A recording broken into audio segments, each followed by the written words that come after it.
তখন পুরুষ মানুষ বলল, করজোড়ে বলল সৃষ্টিকর্তাকে যে 20 বছর আয়ু অত্যন্ত কম।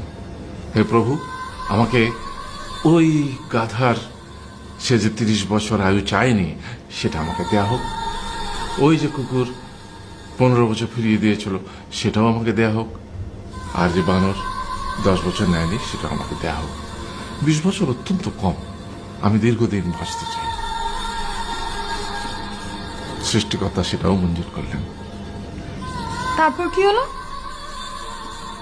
সেই থেকে ছেলেরা পুরুষ মানুষ হিসেবে বাঁচে 20 বছর, তারপরের 30 বছর সংসারের বোঝা পিঠে করে বয়ে বেড়ায়, সেটা কার মতো? গাধার মতো।